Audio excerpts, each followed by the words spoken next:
Hello guys, welcome back to your YouTube channel basics of sociology. तो आज हम email डुर्कheim का स्टार्ट करेंगे, उनका थोड़ा बायोग्राफी देखेंगे। ठीक है, तो इसका हम मेजर आइडियाज़ बायोग्राफी उसको देखेंगे इस लेक्चर में। इसके बाद हम नेक्स्ट लेक्चर जो होगा वो आपका डिवीजन ऑफ लेबर पे होगा। ठीक है, जिसमें आपके social solidarity, mechanical solidarity and organic solidarity की बात होगी। उसके बाद next lecture types of suicides. ठीक है, और सुसाइड क्या है अकॉर्डिंग टू इमाइल डुर्कheim, वो हम सारा उसमें देख लेंगे। फिर उसके बाद रिलीजन पे आपका लेक्चर आएगा, रिलीजन और सेक्रेट एंड प्रोफैन पे आ जाएगा। ठीक है, और टोटमिज्म पे आएगा, जिससे आपका ये पूरा जो यूनिट है ये कंप्लीट हो जाएगा। ठीक, तो आज हम स्टार्ट करते हैं इमाइल डुर्कheim। और अगर आपको अच्छा लगते हैं लेक्चर्स, ठीक लगते हैं, तो एक कमेंट लाइक ज़रूर करें।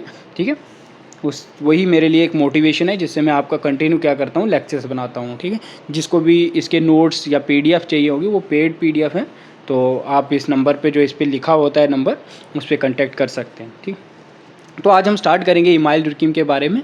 ठीक है, इमाइल डुर्कheim भी एक क्या है, फ्रेंच ये सोशियोलॉजिस्ट हैं। ठीक है, तो उनके बारे में पढ़ेंगे। Emile Durkheim was an important small town in north east France.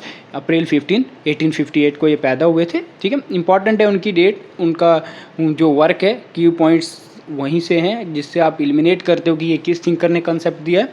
वो सारी चीज़ें मैंने मेंशन की हुई हैं। डुर्कheim come from the Jewish family and his father was a rabbi, that is a spiritual leader and religious teacher of the Jewish communities. ठीक है, he received a rigorous education in philosophy, social science and anthropology. Durkheim academic career began at the University of Bordeaux, where he studied philosophy. He later moved to Paris to further his study and eventually become a professor of social science at the University of Paris, Sorbonne. He was inspired from Comte and chose to use scientific lens and objective data. ठीक है, ये भी याद रख लेना, ये किससे inspired थे? कॉम्ट के जो अगस्त कॉम्ट थे, उनसे इंस्पायर्ड थे। ठीक है, जैसे वो साइंटिफिक लेंस से स्टडी करते थे। उनका ये मानना था कि हर एक चीज़ पॉजिटिविस्ट वे से, मतलब as a scientific and systematic way से हो। जैसे हम फिजिकल साइंसेज में मेथड यूज़ करते हैं, वैसे ही as it is social sciences में वे करें। तो इमाइल डुर्कheim भी पहले वो उनका जो वो इंस्पायर भी कॉम्टे के आइडिया से थे, तो उन्होंने भी साइंटिफिक लेंस और ऑब्जेक्टिव डाटा कलेक्ट किया है, जिसमें आपको जो इनके वर्क हैं उनमें भी आपको देखने को मिलेगा। He is known as the father of modern sociology and academic father of sociology. ठीक है, ये याद रखना इंपॉर्टेंट पॉइंट्स हैं। He belong to the synthetic school of thought, जो स्कोप ऑफ सोशियोलॉजी के दो स्कूल्स हैं, एक फॉर्मलिस्टिक, एक सिंथेटिक। तो ये सिंथेटिक स्कूल ऑफ थॉट से बिलोंग करते थे।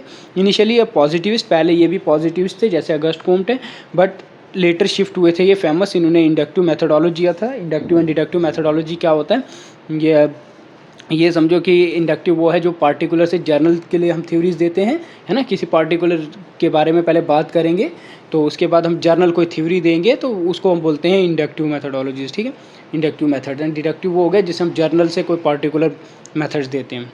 ही is known as a positivist, functionalist and idealist. ठीक है, ये इंपॉर्टेंट है, ये याद रखना बहुत ज़रूरी है। ठीक है, Durkheim founded the journal L Année Sociologique, which was one of the first sociology journal not only in France but also in the world.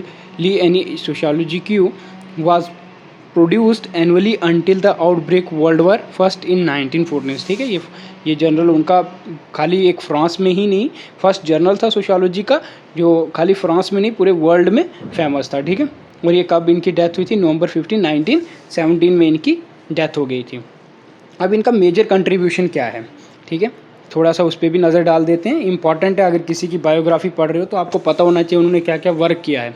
ठीक है, ये आपको नेट के सिलेबस में भी देखने को मिलेगा, गेट में भी अगर ये थिंकर मेंशन है, गेट, नेट, CUET, जिसमें भी आपको ये थिंकर मेंशन है एज अ बेसिक के लिए भी, क्योंकि ये हमारे क्लासिकल थिंकर्स हैं, क्लासिकल ट्रेडिशन थिंकर्स में आते हैं। ठीक है, इन्हीं से सोशियोलॉजी का हम एमर्जेंस देखते हैं, इन्हीं के आइडियाज़ को आगे हम बढ़ते हुए देखते हैं। ठीक है, तो इसीलिए ये थिंकर्स बहुत ज़्यादा इंपॉर्टेंट है। और इनके आइडियाज़, इन्होंने कौन से मेथड्स यूज़ किए थे अपनी स्टडीज़ में, अपने कंसेप्ट्स को लिखने के लिए या स्टडी करने के लिए? Multivariant analysis, indirect experiment, comparative method, concomitant variations, historical comparative analysis, functional analysis, inductive methods.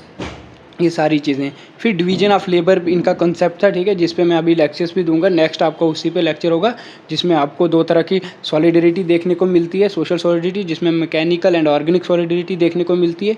उसके बाद आता है आपका social facts, material and non material social fact की बात करते हैं, ठीक है। ये सारे इनके कंसेप्ट दिए हुए हैं। नॉन मटीरियल सोशल फैक्ट्स की ये टाइप्स बताते हैं, जिसमें आपके मॉरल्स आते हैं, कलेक्टिव कॉन्शियसनेस आता है, कलेक्टिव रिप्रेजेंटेशन आता है, सोशल करंट्स आता है। ये क्या है सारी चीज़ें, ये भी आपको लेक्चर्स में कवर होती जाएंगी। फिर टाइप्स ऑफ सोशल फैक्ट्स बताया था इन्होंने, दो तरह के सोशल फैक्ट्स बताए थे, एक नॉर्मल, एक पैथोलॉजिकल सोशल फैक्ट्स बताए थे। सोसाइटी एज सुई जनरस इन्होंने बताया था।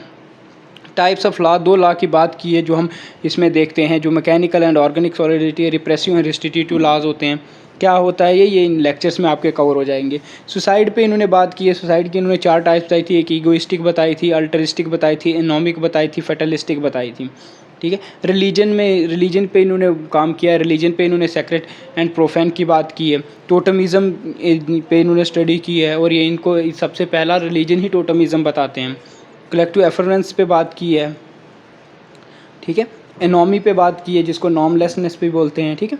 सोशल कोहेशंस पे बात की है, मोरल डेंसिटी पे बात की है, होमो डुप्लेक्स पे इन्होंने काम किया है, ये कंसेप्ट दिया है। क्लासिफिकेशन ऑफ सोसाइटीज़ उन्होंने बताई है, जिसमें वो बताते हैं सबसे पहले सिंपल सोसाइटीज़ थी, है ना, और हॉर्ड थे और क्लान थे। फिर बोला सिंपल पॉली सेगमेंटल हो गए, जिसमें ट्राइब्स वगैरह आ जाते हैं। फिर poly segmental society, simple compounded हो गया, फेडरेशंस वगैरह हो गए। फिर डबल कंपाउंड हो गया, जिसमें सिटी स्टेट की बात करते हैं, ठीक है।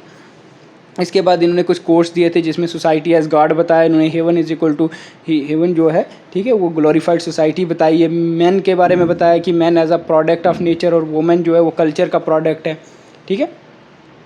ये सारा इन्होंने बताया हुआ है, और ये आपको पता होना चाहिए कि ये कंसेप्ट किसने दिया था, ठीक है। एजुकेशन पे इन्होंने बताया कि action exercise by the older generation upon those who are not ready for the social life.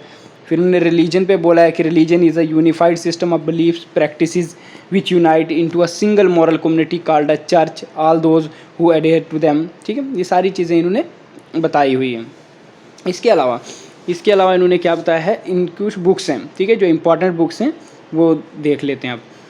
Montesquieu contribution to the formation of social sciences 1892 की बुक है, और इनकी ये है THE the division of labour in society, ठीक है।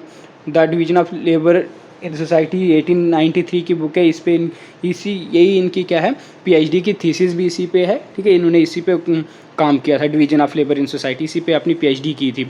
कभी कभी ये भी पूछा जाता है कि उनकी PhD की थीसिस क्या थी, ठीक है, टाइटल क्या था। तो the division of labour in societies ही था, 1893 में लिखी थी। डेट भी याद रखना इंपॉर्टेंट है। The rules of sociological methods है। On the normality of crime है, जो 1895 में लिखी है। सुसाइड है, 1897 पे लिखी है। The prohibitions of incest and its origin 1897 में लिखी है। कलेक्टिव एंड इंडिविजुअल रिप्रेजेंटेशन है, 1899 में लिखी है। Sociology and it's scientific domain है, 1900 में लिखी है।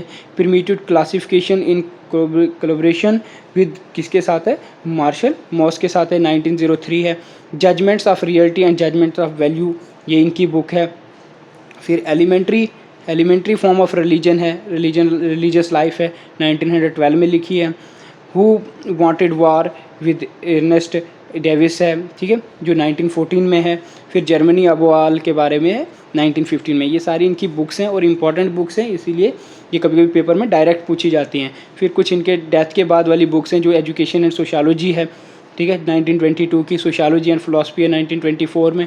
मॉरल एजुकेशन 1925, सोशलिज्म 1928 और प्रैग्मेटिज्म एंड सोशियोलॉजी 1955। ये सब इनकी क्या है, बुक्स हैं जो आपको पता होनी चाहिए, और इसके बारे में आपको पता होना चाहिए कि क्या इमाइल डुर्कीम ने क्या क्या वर्क किया है, ठीक है। तो ये थोड़ा सा इंट्रो था इसका। अब जो नेक्स्ट लेक्चर होगा वो आपका डिवीजन ऑफ लेबर पे होगा। Thank you.